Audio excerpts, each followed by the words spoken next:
மிதுன ராசி அன்பர்களுக்கு 2026ஆம் ஆண்டு எத்தகைய சாதக பாதக பலன்களை தரப்போகுது அப்படின்னு பார்க்கலாம். ஏன்னா அனைவரும் பார்த்தீங்கன்னா இப்போ புத்தாண்டுக்காக ரொம்ப மகிழ்ச்சியாக இருப்போம். இந்த வருஷத்தில் என்னெல்லாம் கிடைக்க போகுது. ஏன்னா கடந்த ஆண்டு ஃபுல்லாகவே பார்த்தீங்கன்னா நிறைய ஏமாற்றங்கள், நிறைய தடைகளை சந்திச்சுட்டே இருந்திருப்பீங்க. இந்த காலகட்டம் உங்களுக்கு எப்படி இருக்க போகுது அப்படின்னு பார்ப்போம். ஏன்னா இந்த காலகட்டம் புத்தாண்டு ஆரம்பிக்கும் போதே பார்த்தீங்கன்னா உங்கள் ராசியிலேயே குரு பகவான் இருக்கார், 7ஆம் அதிபதி.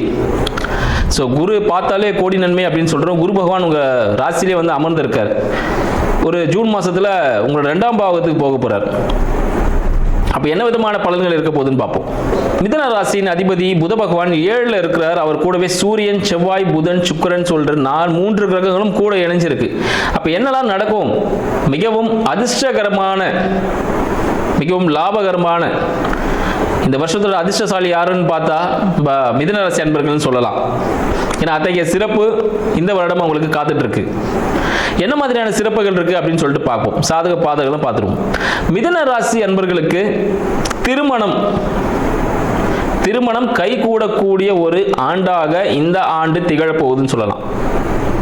முக்கிய பார்த்தீங்கன்னா இதுல காதல் திருமணங்கள், மிதுன ராசி அன்பர்களுக்கு காதல் திருமணங்கள் கைகூடக்கூடிய ஒரு சாதகமான சூழ்நிலை ஏற்படும். இதுக்கு நிறைய பேர் உதவி செய்வாங்க. சிறிய சண்டை சச்சரவுகளுடன் சிறிய பிரச்சனை ஏற்படும். திருமண தேதி அன்னைக்கு கூட சின்ன ஒரு சண்டை கூட ஏற்படலாம். யாராவது ஒரு சண்டை போட்டுப்பாங்க. இது ஒரு நிகழ்ச்சியோடு நடக்கும். பட் இந்த திருமணம் கை கூடக்கூடிய ஒரு ஆண்டாக இந்த காலகட்டம் அமைது 2026. அப்போ மேரேஜ் நடக்கும்போது என்ன பண்ணணும்? ஸோ ஒரு பிரச்சனை நடக்க போகுதுன்னு சொல்லும் போது எல்லாரும் அலர்ட்டா இருக்கணும். அப்போ இந்த பிரச்சனைகளை நம்ம தவிர்த்துக்கலாம்.